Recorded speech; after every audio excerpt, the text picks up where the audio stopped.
Welcome back to the Market Authority Show. A change of pace here in the studio. Heidi, thank you so much for hopping on with me today for a conversation. I'm so happy to have you here. Thanks for having me.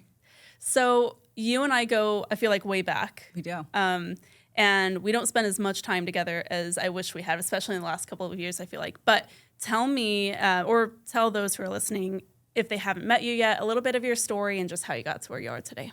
Yeah, so I have been in real estate now 7 years. Prior to that, I was in corporate executive coaching and training and development for Fortune 500 companies. Loved what I did. I was going to build my whole career like that. I was a career person. And then life threw a curveball, and I ended up taking care of my uncle who was, he had a brain tumor. And during all of that, I remember how much I worked, and I was incredibly burnt out after he passed away.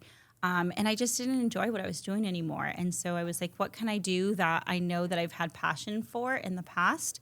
And real estate was it. And my thought was, if I don't succeed, right, the statistic that most people fail, I can always just go back to the corporate world. And here I am 7 years later.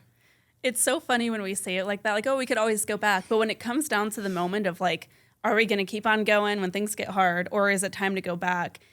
It's like, no, you'll do anything it takes to stay in real estate once you get into it and once you start feeling momentum. Did you have that experience too at any point? Oh, a lot of times. I think there's kind of a joke, right? Like, how many times in a year can you decide that you're going to quit real estate?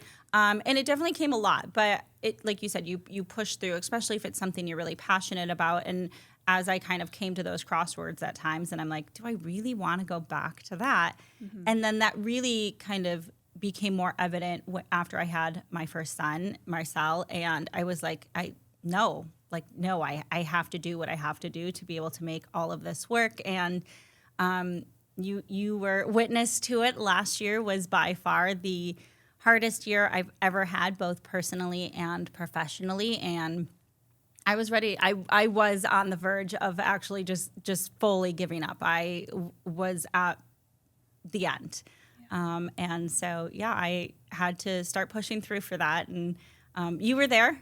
I had messaged you because we do go really far back. And I was like, who's going to understand me? And I was like, she's a mom. She gets this, right? And so we met at a coffee shop. And I remember the first question out of your mouth is like, how can I help you?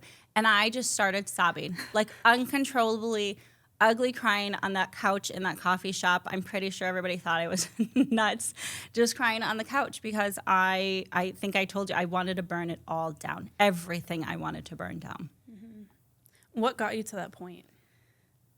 It felt like I had been doing all of the things, right? All of the things that we're told to do. And on the outside, on my social, everybody's like, you're doing so great. But behind the scenes, was a train wreck. I wasn't closing deals.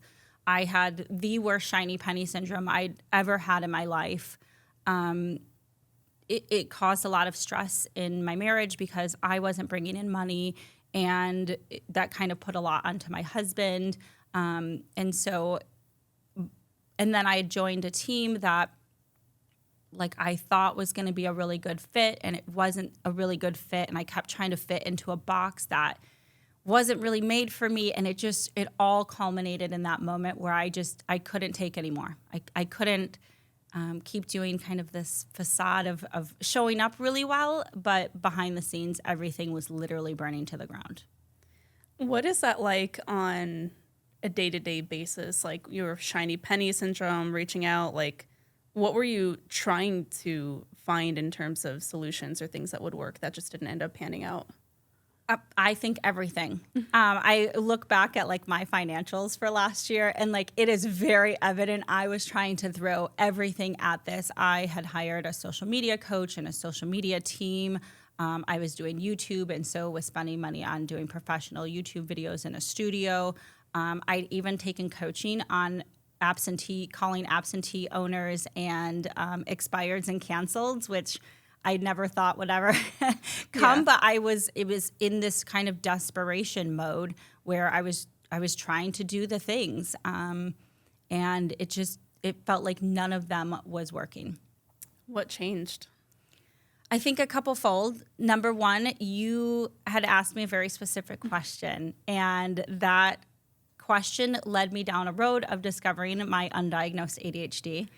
And so getting the help that I needed for that and being able to better understand what my brain was doing, how I came to this point, I come to learn that I'd always had it. I think that was very evident in hindsight, right?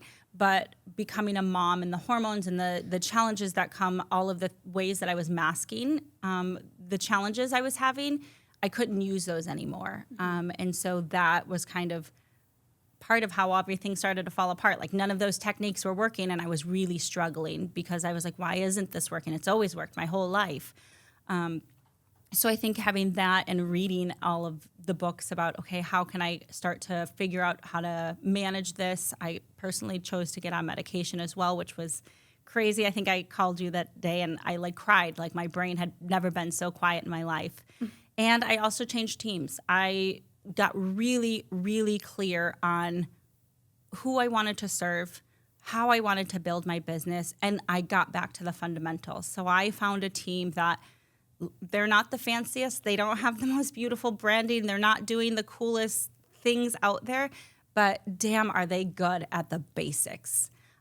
Staying in contact, doing the dials, all of those things, like they are good at it. And that's what I needed. I needed to get really back to the basics. And they supported the fact that I know everybody says you have to list to exist and all of whatever those sayings are. That's not me. And so I love helping first-time home buyers. I remember sitting on a YouTube coaching call, and the coach on the other end, she looked at me and she said, the only time I've seen you light up at this whole call was when you were talking about first-time buyers. And so I needed to lean into that. And so changing that niche and that focus, like everything feels much more effortless. Were you not in that niche prior to that? What were you doing differently? And then how did you pivot into niching down into first-time home buyers? Yeah, so I had kind of leaned into this relocation because that's what was really popular on YouTube and stuff like that. And they're like, you have to do relocation channels and the moving to and all of those channels. And so I was doing that content and I got leads from it. So don't get me wrong on that. Like the work did pay off, but I hated making the content. Like every week that I had to make that content, it just ate me alive. Like I did not want to do it. And so I just stopped. I literally was just like, I'm not going to make this content anymore. And then I tried to the team that I had joined was kind of more of a luxury high end. And so I tried to go to the open houses and and again, it just didn't feel authentic to me. And so I was trying to fit into these different molds and none of them were just me. And so making that pivot was to just do what I like. And say, okay, that's okay if it's not the popular thing to do. Like, I'm just going to go all in on that. Yeah. At that point, how long had you been in the business? Almost 6.5 years. That's crazy. Like, it's crazy to feel that things aren't fully clicking into place for that long. And I think that that is much more common than we think. Yeah. At least for me, it took several years before I felt even like I had sturdy feet in the business. Yep.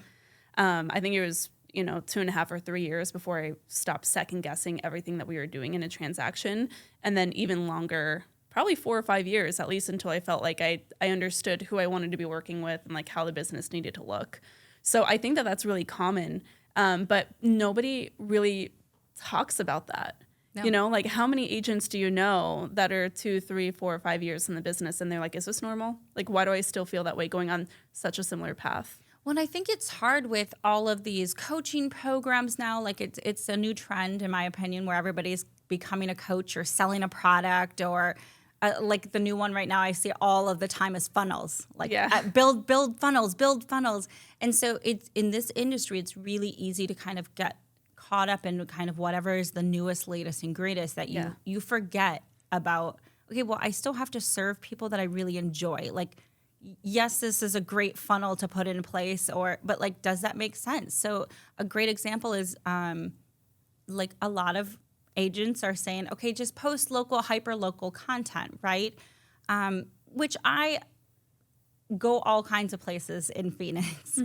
But I don't enjoy posting that hyper-local content. I tried, but it felt then like it was a job. Like I had to go places and take videos when I'm with my family to like do this hyper-local content. And so I was like, okay, well, I'm supposed to do it because that's what everybody says, how I can get my Instagram, social media popping off and everybody's going to be in my inbox. But again, it wasn't aligned with the kind of clients and the people that I wanted to work with. And I didn't enjoy doing it. I think you have to enjoy what you're putting out in the world. Otherwise, it's not going to be fun, and you're not going to want to do it for long term. What would you tell someone who's listening to this and they're like, oh my God, it sounds just like me. How did she get out of that place? What's one thing that you would say? I literally just drew a line in the sand and said, like, this is just it. Like, I don't care if it's not the cool thing. I unsubscribed from so many things that I had subscribed to because it's every time you download something or a PDF or something, you get bombarded. I unsubscribed from everything. I started unfollowing agents that it was a me thing. It wasn't a them thing that made me feel bad about myself, like I wasn't doing enough. So I went through a huge purge of just deleting agents, deleting accounts and emails that I knew were gonna take me off track. Yeah. And I spent a good couple of days just writing out who is it that I want to work with, and that's who I'm gonna serve. So what happened after that? Yeah, it was crazy. Within a week of changing teams, changing direction, because it all kind of happened at the same time. Like you know me, I kind of, I'm an all or nothing person. And so I went all in. I literally went from a pipeline of 0 to 9 appointments in a week. Where did they come from? From my old database. I went back to the fundamentals of calling, texting, emailing, keeping track of my people that I had long forgotten, and just went back to those and then started adding in things like the home buying webinars. I know a whole bunch of people are doing them now, but I've done them for a very long time. I actually used to do them when I first started in real estate. And so I was like, oh yeah, I loved doing those because my background is in training and development. That's what I used to do all day, every day around the world. And so I was like, I'm going to get back to that. And so I started getting leads in from that. I started getting closings, converted my social media into first-time home buyer, my YouTube channel into first-time home buyer. But it all came back to doing the fundamentals, the basics. You can have the prettiest reel and all of those things, but if you're not picking up the phone and texting and talking to people, it doesn't really matter.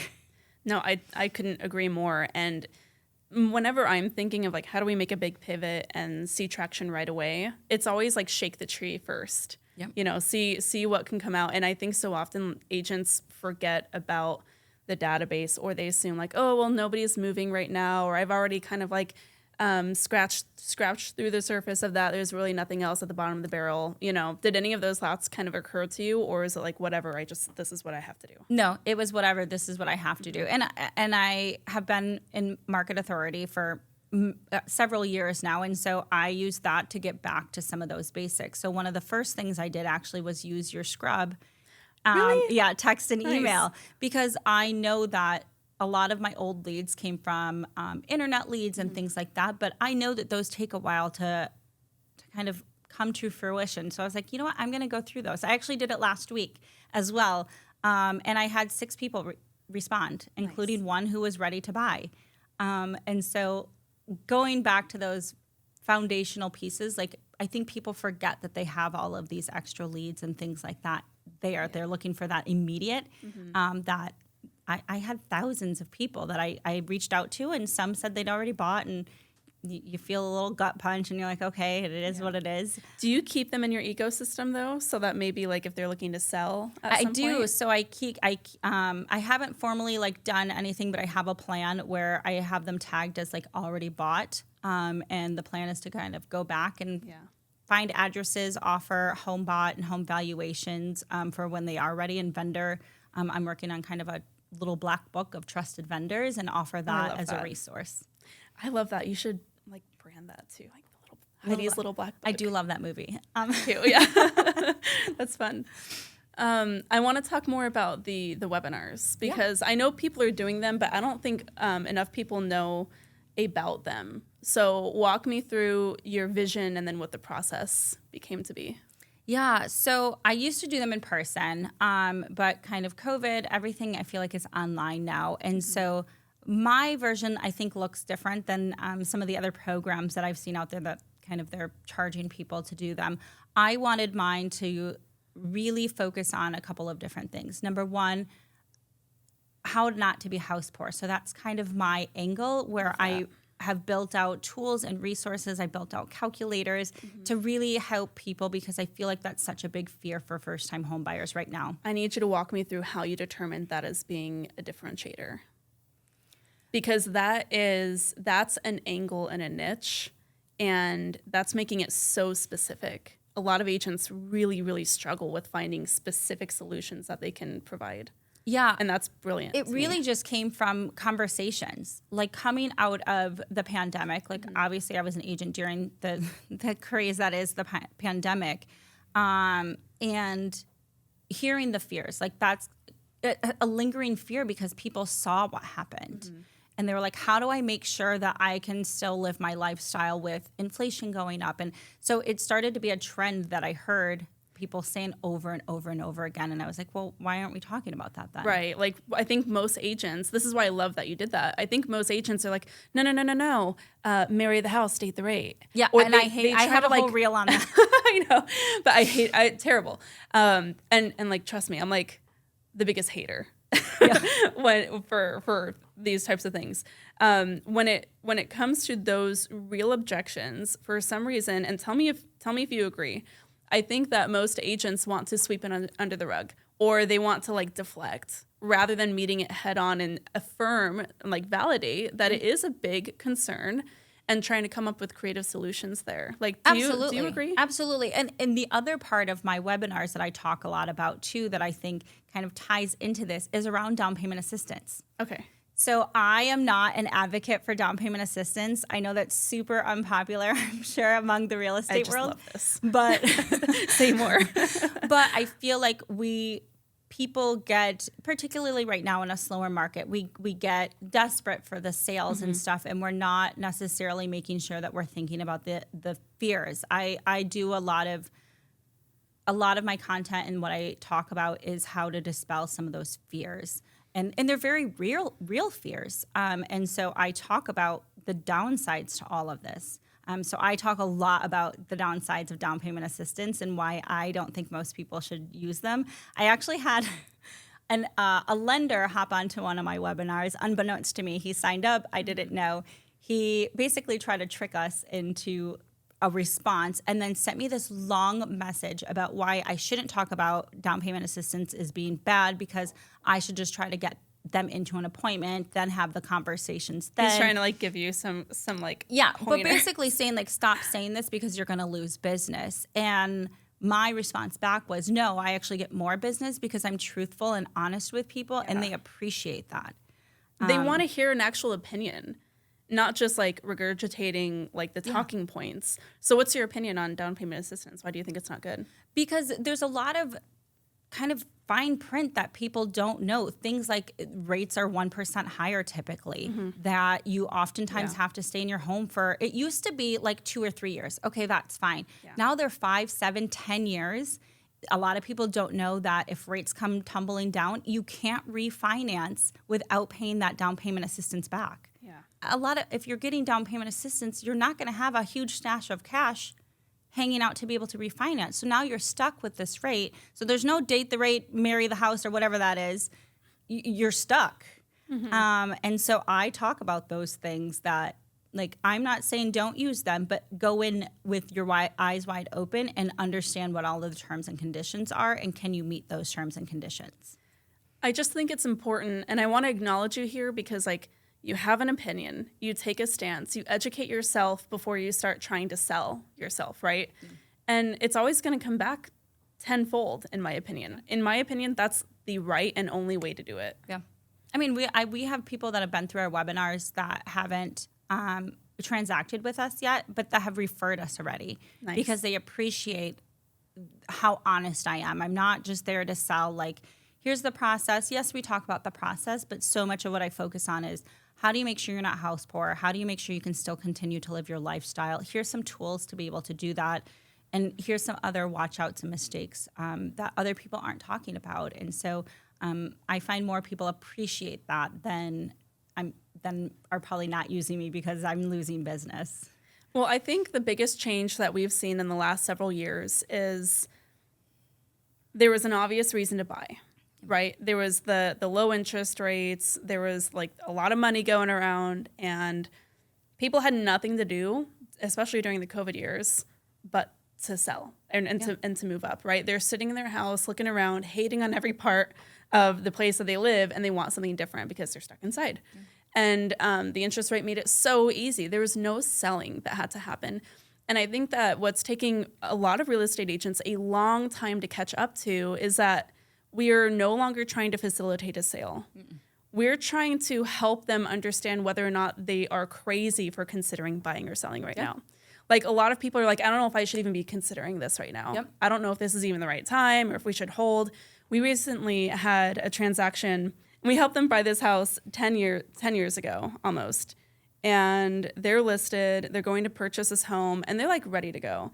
And then these thoughts start creeping in, and they start getting really nervous about their affordability. Like, genuinely valid concerns. Mm-hmm. During a contingent transaction, they're under contract on both sides, and they're ready to tank everything. They're ready to cancel on the seller. They're ready to take the listing off the market, which like legally they couldn't, which that was a conversation, of course, because they were under contract. But it's this whole thing, and like people will make very, very quick, almost rash feeling decisions because these challenges are existential in this market. Like, affordability is no joke. And so to take the approach of like, oh, no, look at this pretty house, like, that's never going to work, and it's not in anyone's best interest. No. It makes you look like a fool. No. And it ruins trust with your clientele. Yeah. So I love what you're doing. I just look like I don't ever want anybody to come back to me and like say, hey, because of you, I can't do X, Y, and Z anymore. I can't send my kid to the school they want to go to, or I can't go on vacation, or I can't. Like, I never want somebody to come back and that be on me. That's the difference between like a sale and a relationship. Yeah. Like, if you want to be a realtor for life, you're going to have like, the opportunities for that. That makes perfect sense. Yeah. So I enjoy doing them. They're my favorite. I do a couple every month. And they kind of keep my pipeline filled. And it's fun to watch people kind of start this journey and have those aha moments where they're like, okay, this is doable. Yeah. I had 2 just last week. They're still going to be a year out. One was he's 60s and buying his first house. And I also met with a 21-year-old who wants to buy her first house. They're kind of both at the same starting point, but it's fun to watch those aha moments because of the information and the tools that I've created to help them get there. Yeah. How often do you see people returning to the same class, the same webinar? I have one lady, I think she't to almost every one of mine. Okay. Awesome. She absolutely loves me. Her and her son are both going to buy later this year. And so I think she comes to all of mine. I keep joking with her. I was like, I can just send you the recording. But she genuinely, and whenever I make a new tool, I actually invite her to like see it first because she's such a hype person for me. And I super appreciate that. I love that. How many people do you have on a typical webinar? Usually about 35. Okay. Yeah. Have you had any that were like, there's like 5 people and you freak out? Oh yeah. My first couple, I started them, I want to say October, November last year. Okay. And I think the first couple I had 1 or 2. Mm-hmm. And I was like, I don't know if this is going to work, but I know that they do work, and I just had to kind of keep pushing through, and they kind of have slowly grown. I have this number. I really want one with 50. I don't know why it's a magic number I've made up myself. So I'll just keep plugging away. But for me, they've been a great source of pipeline building and just something that brings me a lot of joy. Like, when I get to do those, they bring me so much joy. I love that. Can I do a quick disclaimer for the audience? Yeah. Really quick. So sometimes we get really excited when we hear about these ideas. Yes. And we want to, like, not hurting anyone. We want to register. We want to see if you're hearing this, don't mess up Heidi's conversions. Yes, please don't. She's tracking her Please metrics, I'm sure. Yes. Even though it's a free class, don't register. But if anyone has any questions about that, can they send you a direct message on Instagram? 100%. Like okay. The gentleman who like joined rudely, like at the end of my email, I was like, you could have just asked me. Like I have let tons of other agents in. Like you just have to ask me. Okay. Yes, because it does cost. I do run ads, so it does cost me money. So don't register for them if you see them. Just shoot me a message.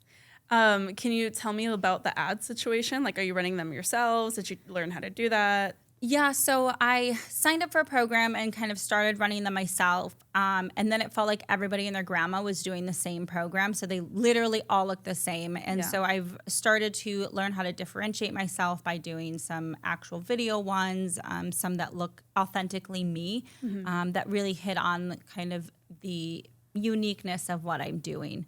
They're not just kind of how to buy a new construction or how to buy a home 101. So we've been kind of making sure that all of that is aligned to be able to help do that. So how many, this is a weird question. I wonder if you would be able to answer off the top of your head. How many hours a week do you spend learning and mastering these skills? Because like I don't run any, I don't run any like ads for like just any funnels. And I'm really intimidated by the process. But I feel like if I dedicated the time, I could figure it out and I could probably do something cool with it. Yeah, I think after I learned kind of the first set and the basics of it, then I've been able to kind of tweak it and maybe watch an hour or two of like new YouTube videos or something like that to kind of learn how to make them a little bit better, to get my kind of cost and stuff like that down. But once I figured out that first kind of how do I get it all set up, all of those pieces, which maybe took me a couple of hours, you basically duplicate them. Yeah. Like there's literally an option to duplicate them. And so I just kind of changed the date and time. And I'm going to have to learn some new ones. We're going to try an on-demand version. Oh, cool. Kind of like an evergreen situation? Yep. Yeah. And so those will be a different type of ad. So there'll be some learning along with those. But once I kind of got the basics down, which is the hard part, actually getting the ads set up is kind of the hard part. You can find templates for the Canva for templates and stuff like that. And I use ChatGPT to help me come up with scripts for the videos and stuff like that. Once you can duplicate it, that's when it becomes easier. So it actually doesn't take me long now to set up a webinar because the system is there. Yeah. How much time do you spend working on your business each month, would you say? A lot, I would say, because so much of what I do is, I don't want to say passive. It's less resource intensive, so to speak, that I'm able to dedicate more time to building my systems and efficiencies and processes and things like that. But I practice skills every day. I do still dial every morning with my team from 8:30 to 11:30. Well, 8:30 to 11. And then from 11 to about 11:30, 11:45, we as a team, we're all on Zoom and we practice our scripts. We talk about any objections that we needed to overcome that morning, or any listing appointments or buyer consults we need to kind of prep for, or price reduction conversations we have to have. So we do that every single day. I love that. Yeah. And I think that helped build my confidence, because when at the end of last year, my confidence was like the lowest of lows. And so practicing those scripts and being like, okay, I got this. Like, I know these skills, I got this, has really helped me where I can hop on the phone. It's not a big deal every day. I know how many dials and how many conversations I need to have. And some days are good and some days aren't so good, but we just keep pushing through. But practicing the scripts really helped rebuild my confidence. Yeah. What do you say to agents who hear that and they're like, oh, but I hate scripts. They don't sound like me. Yeah. I think understanding the basics of the script, and then you can make it your own. So I've taken a whole bunch of different ones and just have tweaked them to sound like me, but I know the questions that I need to ask. I know how to overcome some of the objections to be able to move the conversation forward. Because what's that saying? Like, an objection is just a fear that they have. Yeah. And so your goal is to just overcome that fear, help them understand that fear. And And so you can make it your own. There's tons of scripts out there, right? You can literally Google and there's a plethora of them. But understanding the foundations and the structure of those is what helped me get that confidence back to be able to book those appointments. When you guys are doing objection handling as a team, are your team leaders bringing prompts to you guys, or are you bringing like real world situations, or is it a mix? Yeah, we're bringing typically real world situations. Like, hey, this morning and how our team is structured, it's very unique, I think, for most teams. So every morning we are actually all on Zoom at the same time, calling. So we can sometimes hear, it's kind of fun when you can hear somebody having a good conversation and you kind of pause yours so you can hear kind of how they're doing. Yeah. But then at the end of that, we say, okay, what was one that you wish you would have overcome, or what do you have coming up that you're going to have to address? And so we address them on the spot. I love that. Yeah. What kind of leads are they when you're doing calling? So our team has some online ones that come in. I have a lot from my webinar, from my social media. So it's like whatever you guys have plus whatever would be like divvied out by the team. Yeah. What's nice is we kind of all have our own style. So I have my webinar leads. I still have thousands of old leads in there that I like to call through to kind of find some gold in there, which is always fun. One of our team members, she calls expireds, probates. She's very, very good at those, and so that's her jam. And then our other buyer's agent on our team, he does a lot of kind of referral-based business, so he's calling past clients and things like that. So we all have kind of our niche that we get to enjoy. I love that. That's so smart on your team leader's perspective in terms of just like, it's yours, it's your business. Yeah. So like, let's see how we can tap into it in the best way. It seems very empowering. Yeah. And it allows you to be you. Yeah. And so I am dabbling. I am slowly calling some expireds. Okay. So that's a new interesting skill to kind of tackle and master. And the only reason I'm doing that is for some upcoming changes in life, to ensure that I have that kind of pipeline ready to go and that availability. But my bread and butter is always going to be my first-time buyers. Yeah. I was going to ask, what other things are you working on right now? So like expireds, fun, what other challenges are coming up for you? Or that's really it. Okay. I want to go all in on what I am passionate about. I think adding too many things, the lesson has always been like adding those in is not good. Having too many lead sources, I know it might feel like you should have more lead sources so you can get a huge pipeline, but I'm able to go all in on just my couple. So I have social media, I have my YouTube channel, and I have my webinars. Yeah, and social media, YouTube, webinars, database. Yeah, always database, yeah. Okay. Yeah, I feel like that's kind of a given. Social media and YouTube, do you feel like those are the same, or do those bring in different clients? I think they bring in different clients. Okay. I haven't kind of gone all in yet on social media. That's still something I get intimidated by because I have so many followers and stuff, and it's kind of like, where do I start in terms of, because one thing that there's one great social media coach, if you ever want her name, you can DM me.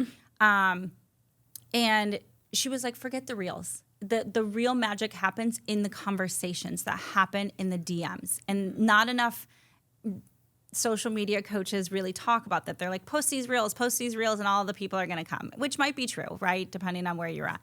But the magic happens in those DMs. Yeah. And so I am a little intimidated by that part still. And so it's one of those things where I just have to push myself to do it. So it becomes a habit where it feels less scary. But for now, I have a lot of followers. And so I'm like, how do I message all these people? Where do I start? How do I keep track of all of them? And so it can be easy to spiral, but it's one of those things I just got to keep pushing through. Yeah, it sounds like that's another thing that you're just kind of working on. Yeah, as it comes, maybe. Yeah, but and just figuring out a system and process. Now that the webinars have been kind of going really well, my YouTube is back on track. It's now figuring out like that next aspect and dedicating some time and energy to making that happen. I love that.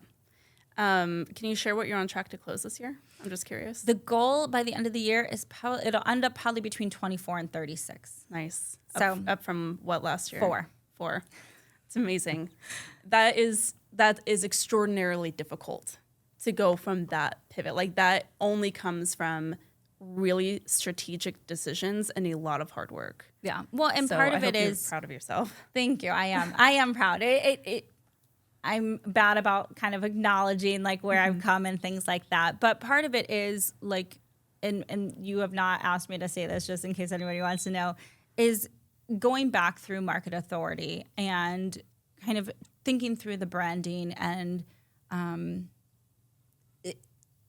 getting those pieces into place where for me, systems and processes are going to be my lifesaver, just given how my brain thinks and things like that.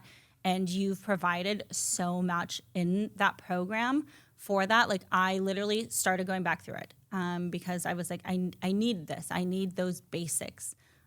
You can have the coolest, prettiest candle and boxes and marketing stuff, but if you don't have the basics, it's all going to fall apart. And part of it too was coming to the realization as I was doing some of the goal setting and the vision and all of those aspects that you talk about in yours. I don't want to be the agent anymore who does 100 deals. Like I think that's it's another trend, right? You see all of these people, even mom coaches, and they're like, we do 100 deals. And I had to come to the realization like that's not what I want. I used to want that when I first started in real estate. I was newly married. I didn't have kids. And I was like, yeah, we're going to do 100 deals and all these things. And so coming to terms with that as well, like that's okay if I don't want to be that person. That like this goal is fine. It's perfect for my family and like that gives me the balance that I want as well. That I don't want to be that person who does 100 deals. Thank you for sharing that. I resonate with that myself. We've recently, and I for us, I think the family stuff has a lot to do with it, and just like understanding what that takes, what it like truly costs to do 100 deals or like even anything close to that. Not my jam. I want to feel good every day. Yeah. I want to wake up feeling excited and like not looking at like the calendar of all this stuff happening and everyone, needing us and the fires to put out. Like for me, there's that balance. And I think everyone has to find that balance of like what feels really good and what lights you up. Well, and what does that equate to? So for example, 100 listings looks very different than 100 buyers. So if I'm focused on first-time home buyers, physically, it is impossible for me to be able to do 100. Mm-hmm. Like I would literally probably be out all day, every day for the rest of my and I don't want that. I want to be there for my son. I want him to know that I was there for his events and things like that. And so, and that it doesn't make you a bad agent if you're not doing that amount of things. And part of that has also been not listening to, my opinion on this, not listening to male coaches very often. I need you to say a little bit more. I need you to build upon that just so that there's context, because I love this. And I think that more people need to hear this because this is predominantly a female audience. Yeah. Well, I think it just, every time I see it, it just grinds. Well, it just grinds my gears. It grinds my gears because they're like, do more. And we even have a coach on our team. And I have to remind him sometimes, like, these are not my goals. Like, I appreciate you pushing me, but like, these are not my goals. I saw a great post the other day about we don't have the same number of hours in a day. I know yes, we all have 24 hours, right? But like my 24 hours looks significantly different than a man with no kids, or a man whose wife is taking care of the kids, or they have nannies, or they have all of these things, or they have huge villages of people to help, and all of these different things. Like, I don't always have all of those. Does my husband help? 100%. He is fantastic. My son is homesick right now, and he's keeping an eye on playing with him while I'm here, right? Because we had to trade off because he's homesick. And so it's not good advice, because it makes you feel bad that you're not doing enough, that you're behind, that you're never going to accomplish what everybody else is accomplishing because you're not waking up at 5 a.m. I am not waking up at 5 a.m. I have tried so many times. Shoot, I can't even get up at 6 a.m. because by the time my brain shuts off at the end of the day, I can decompress. Like, I'm tired. I'm using every minute that my son is sleeping to also sleep in. And so it's like the 5 a.m. club does not work for me. the hustle culture, the calling 8 hours a day. I don't even have 8 hours of work time. I mean, my son goes to school from 8:30. I get home from drop off, coffee, get breakfast at 9. I pick him up at 2:45. Like, I don't have 8 hours to dial nonstop or door knock or whatever they're saying we should be doing. And so I've really stopped listening to a whole bunch of them because they don't get it. They just don't get it. And so to me, it's not worth spending my money on people who aren't going to get it. Yeah. No, I love that. I just want to let that sit there for a minute because Yeah. I want to acknowledge you because you are so inspirational to me. I've loved knowing you over the last couple of years. I've loved following your journey. Bryce and I know you personally and been able to hang out outside of like work hours and stuff, so to speak. And anytime the conversation has come up or we see something that you're posting or your wins that you're sharing on your stories, it's always like, if anyone deserves it, it's you. Because more than most realtors I know, and I know a lot of realtors, more than most realtors I know, you more so put in the work than any of them. Like, you do the work even when it's not turning out like last year, right? And so to see you take a 180 in your business, it brings me so much joy because I feel lucky to get to watch that. And I feel lucky to get to see the results come your way. So I just want to acknowledge you on taking control of that situation the way that you did. Oh, thank you. Well, and thank you for your support. Like, obviously, like, you being there in that very, very hard moment and like just being there was the catalyst that I needed to like just feel validated, like that I wasn't crazy, that like there was genuinely something else going on, and having somebody else acknowledge that. And I'm like, okay, I'm not crazy. Like, let's try to fix this. But what's interesting, I appreciate the acknowledgement. Like, and this is for everybody else watching too. The imposter syndrome still does not go away. Like, Sure. like if anybody has like a tip on how it ever goes away, like I have gotten a lot of messages like of people kind of seeing it, right? I don't always see it because I have kind of the front row seat to it. But I'm like, really? Like, am I doing that good? Like, is that real? Is that just the fake facade of social media and stuff? But looking at the numbers and stuff, those don't lie. Like, those genuinely are real numbers. So thank you for acknowledging that and always supporting and creating a great program. It's nice to always have something to go back to, no matter what season that you're in, on how to build it in a way. Like, it's all built around how I want to build my business. It's not like build the hyperlocal content, build the funnels, build this, do that. It's here's the stuff, build it how it suits you. Yeah. And I like that. You've done a great job of making it feel like you and taking the time to imagine what that needs to actually be and then building it. Yeah. And I think if I had to like give anybody advice out there, it really is lean into your passions. Even if that means you're doing the unpopular thing. I will say I hate listings. Like, I've had a few this year and they are not my favorite. I cannot wait for them to be over with. They are not my favorite because it's not where my passion lies. I know people who are fantastic at them because they love the marketing around it and all of the. It's just not where my passion lies. So like, don't be afraid to go against the grain or to niche down a whole bunch. I know that like is a fear sometimes. Like, what if I get niched down too much and then like I'm alienating all of these people? But I haven't found that true. Like, people will still work with you regardless of whatever your particular niche is. I think it's because they see that you stand for something and that you're not there just to open doors. Yeah. I think that when they see a real estate agent with conviction, with opinions, with a way of doing things that works for them, like, people want to be around that energy, even if they don't directly fit like the exact mold in the moment, right? Yeah. Because at that point, it's not the niche of the type of home that someone wants to be in. It's the values that they want to align with in a salesperson.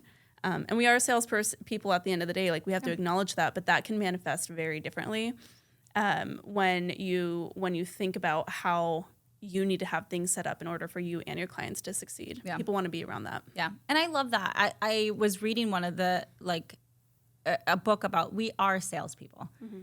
And I think coming to terms with that too. I know that sounds crazy, like coming to terms with it. Because we want to deny it. Right. I'm not a salesperson. Like, because I'm a matchmaker. I'm a home matchmaker. Yeah. But like, that is my job. Yeah. Like, but how can I make it so it doesn't feel like a used car salesperson? Yeah. How can I make it feel authentic to myself? And how can I provide value while being a salesperson? Because at the end of the day, like, that's how we make money. Yeah.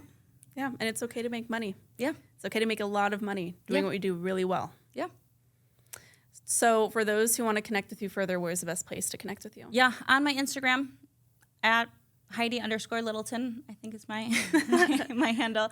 They're welcome to connect. I'm always happy to chat with people and share my story, because I think we see all the successes, and particularly on social media right now, right? Everybody's sharing the successes, and it looks pretty, and they're starting coaching businesses, and but there's an ugly side to all of this that isn't talked about enough. And I think if more people talked about it, like, less people would probably quit and give up, because they would know it's normal. They would feel validated. Yeah, a little bit. That like, even after 7 years, like, it can go all wrong. I love how authentic you are on the stories. So definitely follow Heidi. Check out what she has to say. Almost every day, I feel like you're like face to cam on the stories, giving a little bit of a look behind the scenes and what you're working on. So definitely follow Heidi there. Yes. Heidi, thank you so much for hanging out with me today. Loved this conversation. Thanks and for I love having me. having you in my world. Yes, thank you so much.